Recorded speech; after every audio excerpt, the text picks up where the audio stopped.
Hey everybody, this is a tutorial on how to use 3D Studio Max's render to texture feature to create a normal map based off of a low poly object and a high poly object.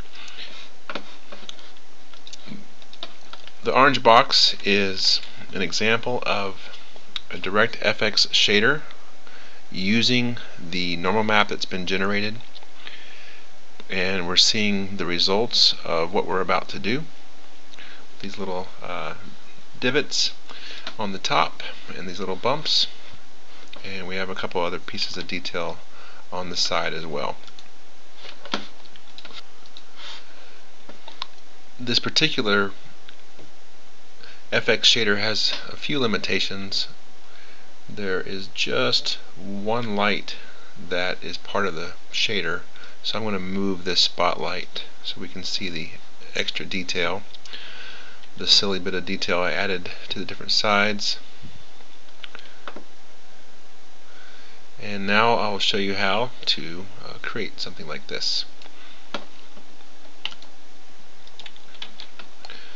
Alright, so I'm going to apply a basic material, just a regular gray color on this object.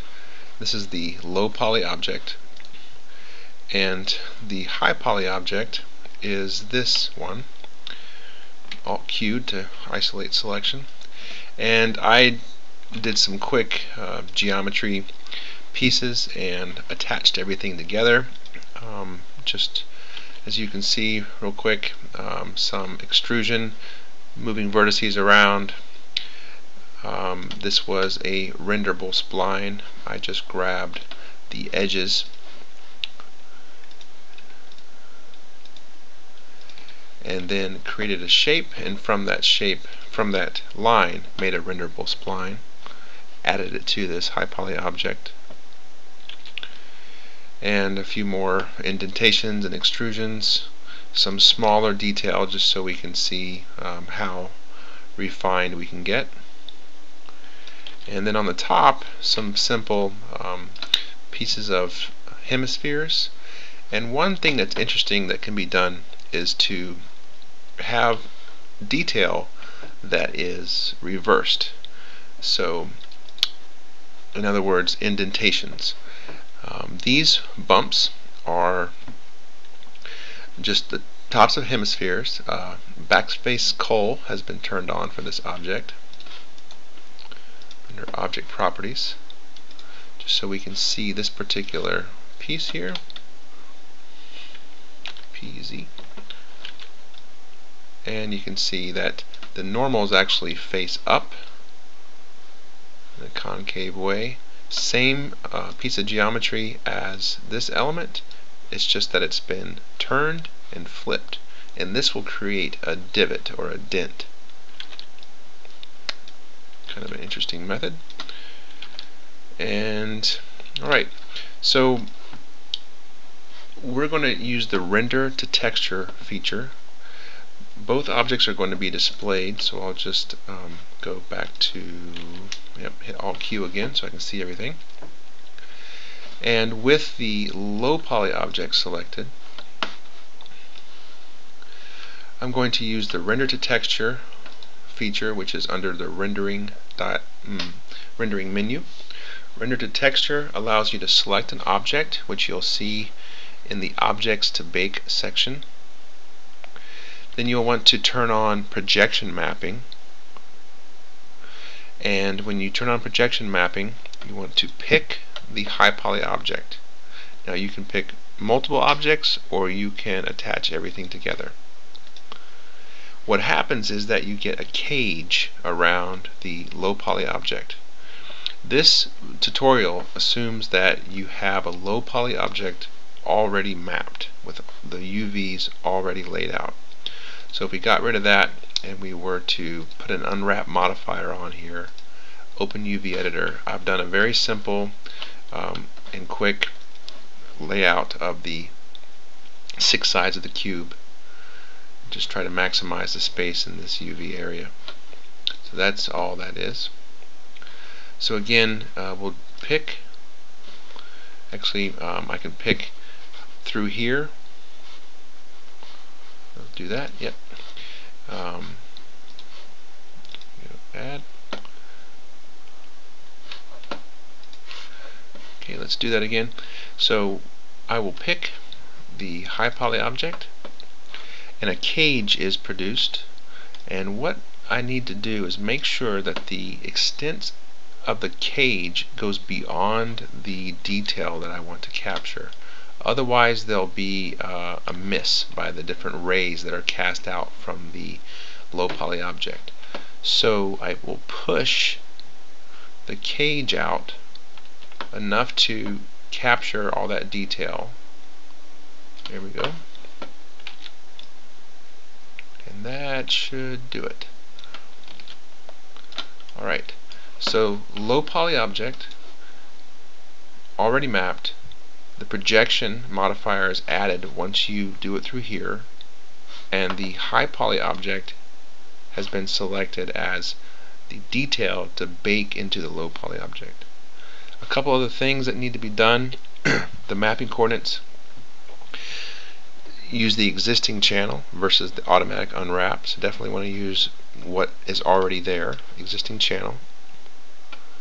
And here we're going to use normal map. So if you click on add, you can choose normals map. And then once you choose normal map, you can set the size. So you can set the size to whatever you'd like. In this case, 2048. It's going to be called low poly normals map, and I'll grab that particular target and use it in the shader. And at first, it's going to be put on the low poly object after it's baked. Alright, so once we click render, we're going to see a message that wants to overwrite the file. That's fine. And what we'll get is actually a miss on the nose here of this goofy character, this very lame face that was done. So this is what happens when the cage is not large enough to encompass all the detail. You get a miss. So let's just spin around a little bit, and we will just barely push this out one more time.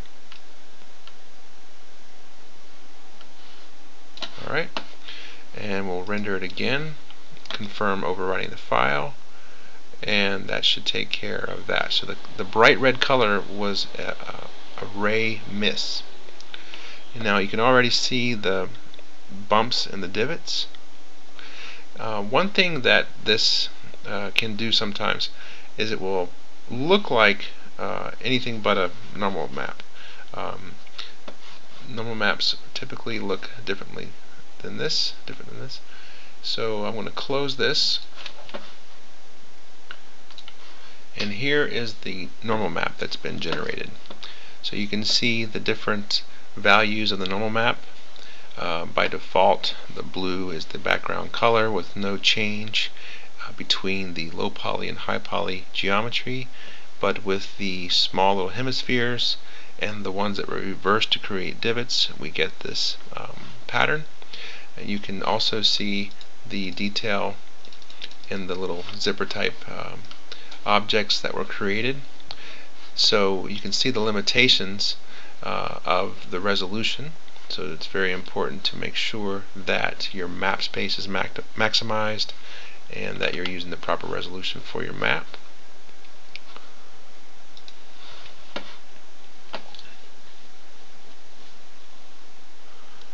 Alright, and here is the dent for the renderable spline, and the other side as well. And nothing was going on here with the bottom side.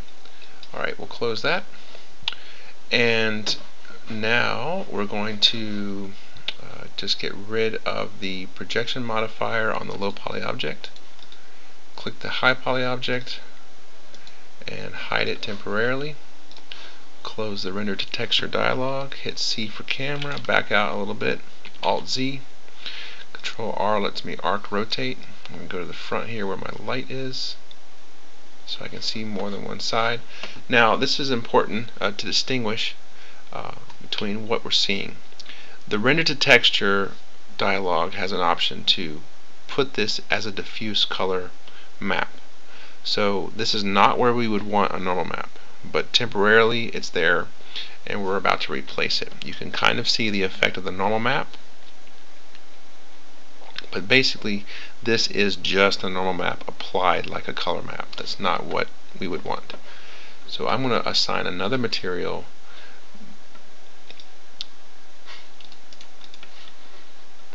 that uses the normal map as a normal bump. So this is a regular material, nothing fancy about it. A normal map has been put in the normal bump modifier for the bump channel. Okay, one more time. So this is just the map channel, bump, normal bump, and then normal map that we just made with the render to texture dialog has been loaded. The thing about this is that you cannot see it with this current shader. This is a regular standard shader that's been created, and if we were to render it, then we can see the effect of the normal map, and that's only so useful. Maybe in some cases for pre-rendered animation that's fine. If you don't want to see the normal map in real time, this will work just fine. But just to distinguish between the different shaders that we have. Now we have another one that uses a Directx shader. So when you click standard here, you can choose Directx shader and then load from the 3 Studio Max effects directory. You can load the StandardFX shader, and we've chosen the spotlight to illuminate our scene, and then we have the normal map in the normal channel, and we make sure we enable it. So when we assign this material, we can see it in real time.